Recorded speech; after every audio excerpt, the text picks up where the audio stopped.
Alright, what is up everyone? Welcome to part 2 of April 2013's Ask the King. And be sure to watch part 1 because the question I'm answering, unfortunately my camera cut me off, which I knew was going to happen.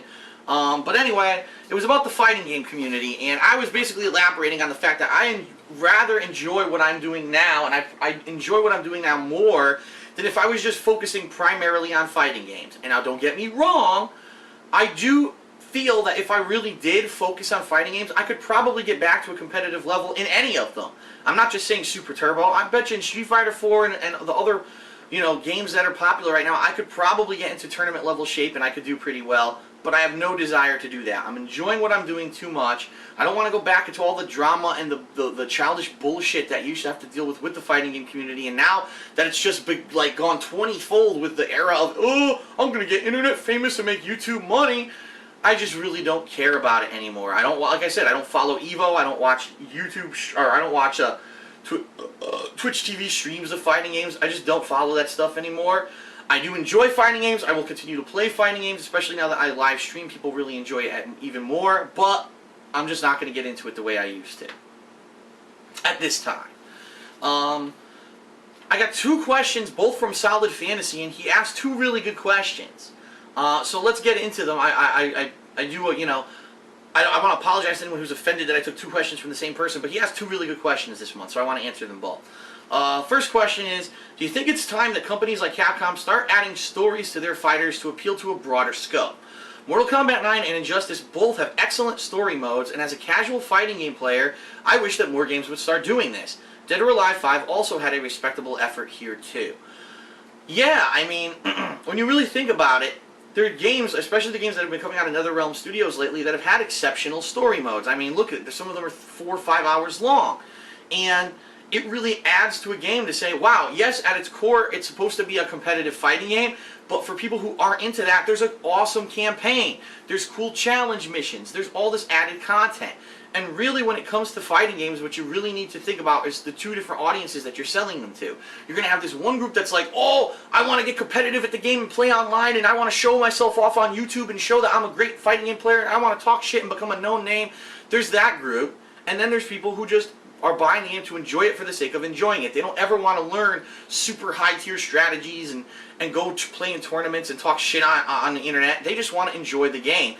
And so, really, I think NetherRealm Studios has done a great job, first with MK9 and now with Injustice, doing that, okay?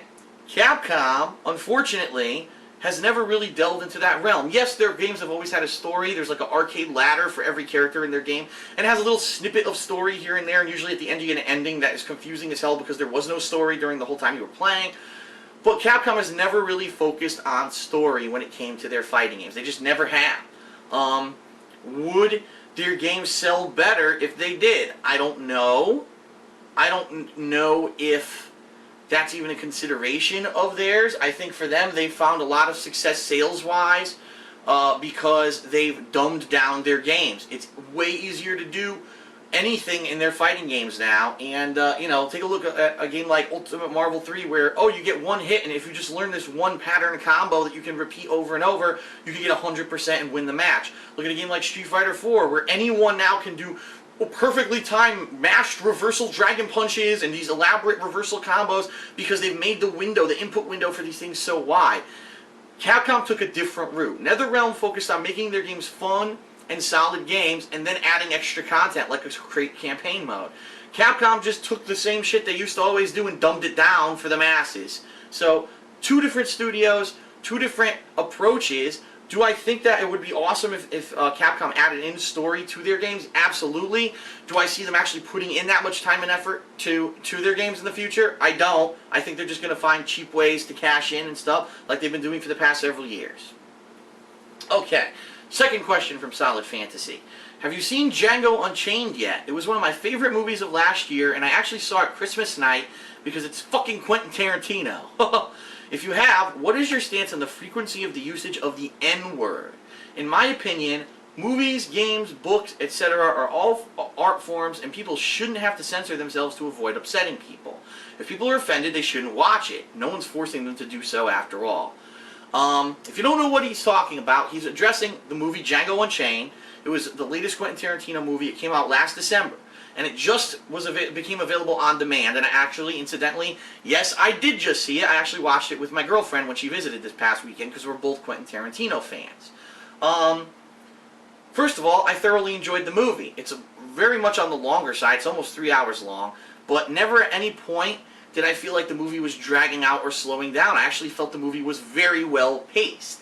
And it's in a typical Tarantino fashion. It's very adult-oriented. There's lots of gore. There's lots of adult content. But at that same time, I don't feel like it was overblown or ridiculous. I thought it was actually a very interesting story. Now, for those of you who don't know, it's set in the past of America, or the United States, where Americans had slaves, and it's all about plantation owners and slaves, and unfortunately, you know, how these slaves were treated and mistreated, but also the language of the time, where they were called this word, this racial slur, which now in today's modern society is very offensive to say. But back then, it was part of the common tongue.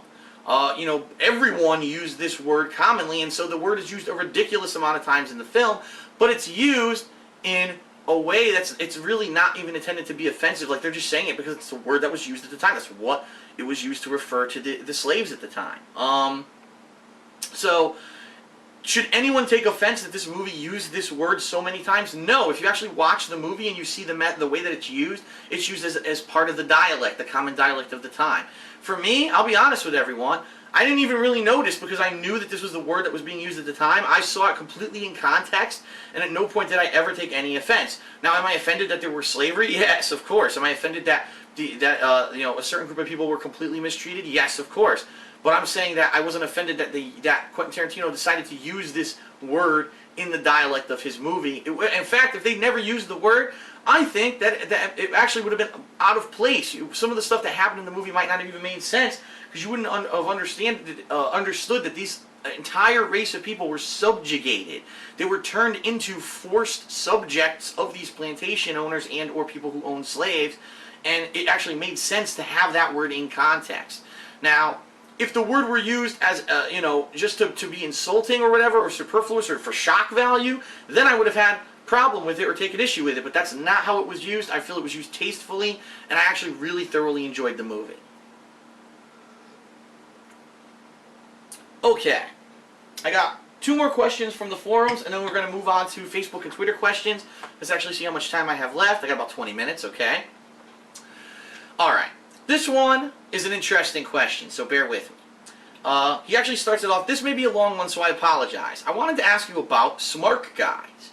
It's a show that I really can't bring myself to watch an episode of, because I am a fan of wrestling, and in every episode, or he says in the one episode I did watch, incidentally probably is a lot of the episodes are like this, you guys have nothing whatsoever good to say about pro wrestling. So I guess my question is this, if that's how you feel and you don't like the product, the wrestlers, the storylines, or any of it, then why do you watch? Maybe this has something to do with my perspective of wrestling as a blind person. Because if you think about it, it's pretty easy to accept things the way I hear them announced by the commentators and such, and I just lose myself in the storyline regardless of whether or not I think I know what's going to happen. I'm not sure, but it baffles me, and it's from Super Blind Man. So, what an interesting question from an interesting person. A blind person who watches pro wrestling really just gets, you know, the audio version of it, and then he watches Smark Guys and he hears us bash it. And he's wondering, how could we keep watching pro wrestling if we don't like it? John and I have addressed this on other episodes of Smark Guys, but this is a good opportunity to address it outside of that. It's not that we don't like pro wrestling. Quite the contrary. We enjoy it. We find it entertaining. We know that it's a very athletic, despite the fact that the outcomes of the matches are predetermined and pre-written by the powers that be, which is basically the people in control of the companies.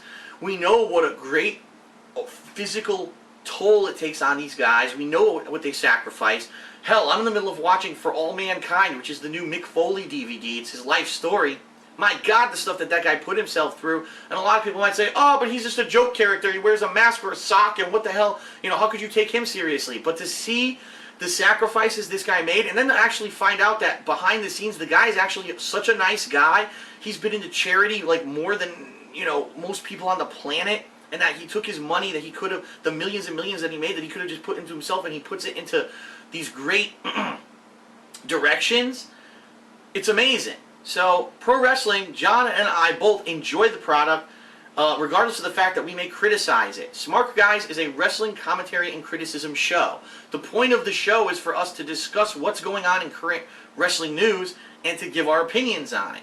It's not always negative. There was a long stretch where we loved what WWE was doing with CM Punk, what they were doing with certain characters and such.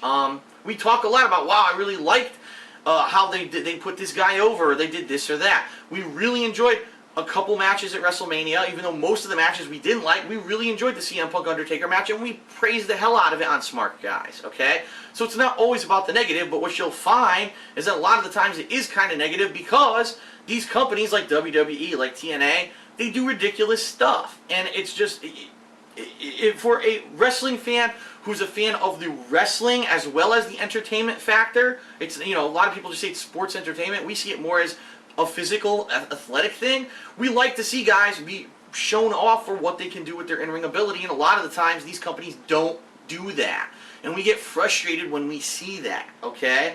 So understand that, yes, there is some, or maybe a lot of negativity sometimes on our Smart Guys commentary show, but that's the point. We're there to critique and to criticize and to try to make suggestions on how things can be better, and also to applaud and to congratulate when they do something well. And when they do something well, we do actually do that. Okay. And that's why we continue to watch it. I still watch wrestling. I enjoy wrestling. I'm watching wrestling DVDs because it is an entertaining subject. It is something I enjoy watching, even though a lot of the times in modern times we feel that they do stupid things. It doesn't matter. I still find the product overall entertaining. Okay. Last question from the forums, then we'll move on to Twitter and Facebook.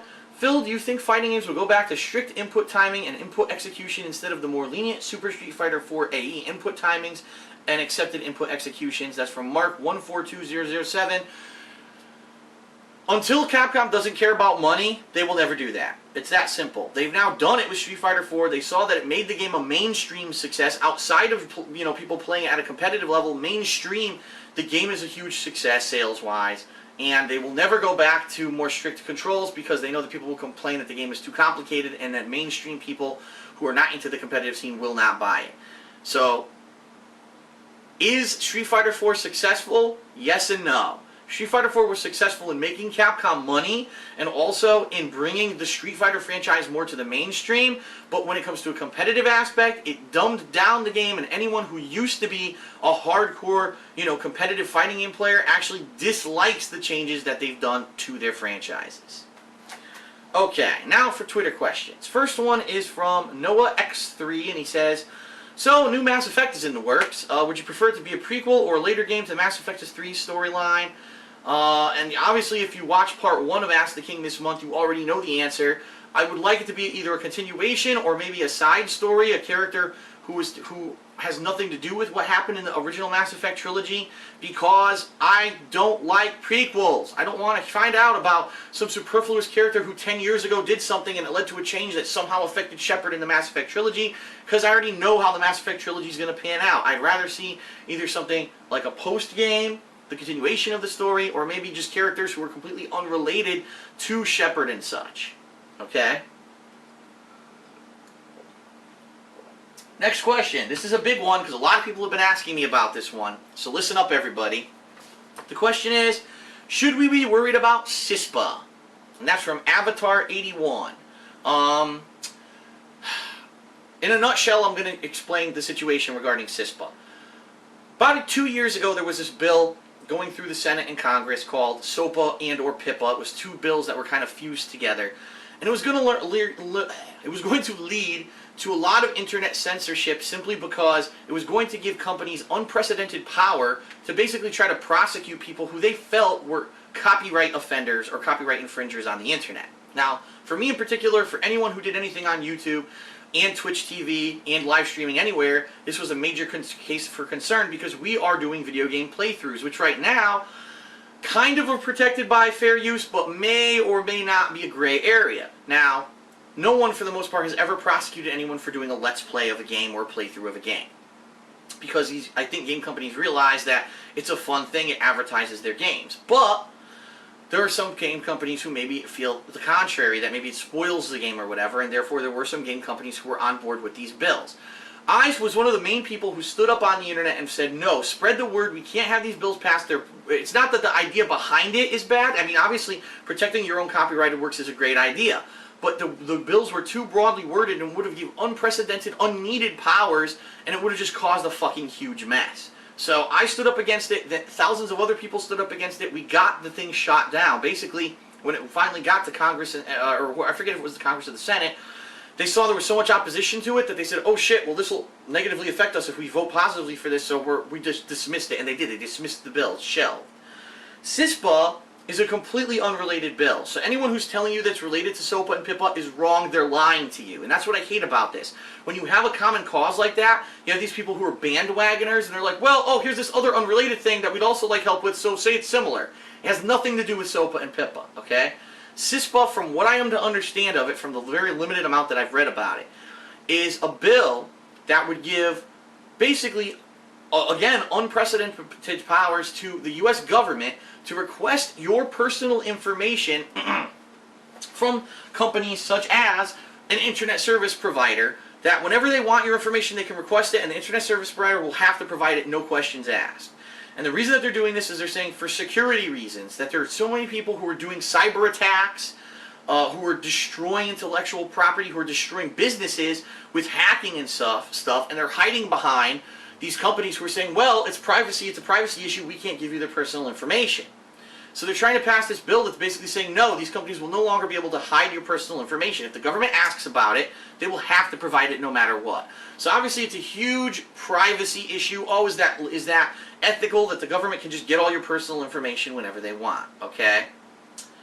Here's my feeling on the subject. This is my honest feeling.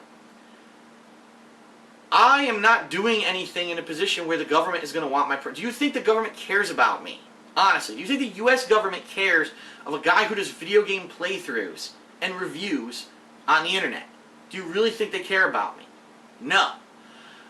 If I were a hacker, I'd be shitting my fucking pants right now. If I were someone who was doing criminal actions, yes, I would be shitting my pants right now, because I'd be saying, oh shit, 5 years ago I was doing this illegal thing on the internet, and now maybe there's a chance that my ISP will give up my information and the government might come after me for it. Or people who are doing that kind of stuff right now, okay? We're talking people who do illegal streaming of copyrighted stuff. We're talking people who hack, people who steal, who use illegal credit cards. These people used to be protected. Now they may all of a sudden become exposed. Now, don't get me wrong. From what I'm to understand, just like SOPA and PIPA, this bill is so broadly worded that it may not just affect those people. Anyone could be affected. The government, for absolutely no reason, could just request your personal information from a company and get it. Do I really care about this? No. This is nothing like 2 years ago where I was worried that the entire internet could become censored, okay? That would have been horrible. Do I really care if the U.S. government requests my personal information? Guess what? My name, my address, my social security number, the government already knows that. I don't care. I'm not doing anything illegal where I'm afraid that the government, knowing my personal information, you know, is going to do anything to me. Yes, there is always an ongoing issue when it comes to privacy and what's ethical. But do I feel that this is an issue that I need to stand up against and say, no, don't, you know, we have to really unite against it? No, because really, I don't see what's wrong. If used correctly, this bill could actually stop a lot of crime that's going on the internet. The question, of course, just like with SOPA and PIPA, would it be used correctly? And that's what people are afraid of. But this isn't my fight. Like I said, there are times when I have to stand up for stuff. SOPA and PIPA would have negatively affected the entire internet, would have censored stuff, might have shut me down from YouTube. And I really said, look, I can make a difference by speaking up intelligently about the subject. CISPA doesn't really affect me. I'm not really too concerned about it. Could it negatively affect some people? Absolutely. But those people are the ones that need to stand up and basically give an intelligent case against it. I have to pick and choose my battles. This is not a battle that I really feel that I could have any kind of push or say in. Let's put it that way. Okay, from Hugo Troito, he says, do you feel that live streaming is hurting your views on DSP gaming? I've said this every month. I'll reiterate it again. From everything that I've seen, my views on YouTube have remained the same ever since I started live stream as before. It's not going down, and I don't think it's negatively affecting it. What I've seen is that if a game is great, like Bioshock Infinite, the stream views are good and the views on YouTube are good. Same thing with Injustice. The story mode and the multiplayer is great. Views on my stream and on YouTube are great. But when you get a shitty game, a game that, you know, isn't so hot, Defiance, are you kidding me? The game was shit. The stream started out decent, then trailed off. People didn't want to see the game because it was shit. The views on YouTube were shit because the game's shit. You know what I mean? It all goes hand in hand. So that's really what is determining my views right now. It's not if the game's great. I mean, if I'm streaming a game, is it taking away? No. From what I've seen, it has not taken away whatsoever from my views on YouTube. Regardless of how many people keep hypothesizing that's something that's affecting me, it's not. Okay. From Traditional Games, he says, is there a horror game that actually terrifies you, or do you just find them creepy? What would a game need to terrify you? For me, I'm more of a psychological thriller guy. So let me give you some perspective. A story where you don't know what's really going on, but you're uncovering pieces of a mystery. Like maybe there's something coming after you and you don't really understand it, that unknown. That is more scary to me than anything else. You know, more than, oh no, hordes of zombies coming after me, big deal. But what about this unknown terror? This is it a ghost? Is it supernatural? Is it a monster? What is it? And you're learning the backstory of it over the course of the game and stuff like that. That kind of psychological thriller is more of what gets me. I haven't really played a game like that that I can even really think of. But who knows? Maybe they'll be coming in the future. I don't know.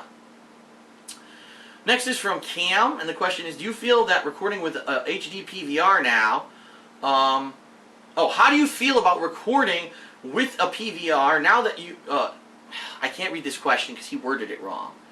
How do you feel about recording with the PVR now, considering that you were massively wrong about it in the past with misinformation? So basically what he's trying to say is, in the past you've said stuff about doing direct capture. I feel that you were misinformed about it. How do you feel about it now?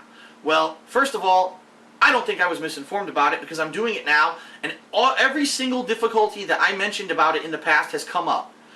I always have to be online to live stream, and when the internet's fucked up like it was the other day, I couldn't live stream. That was a big detriment.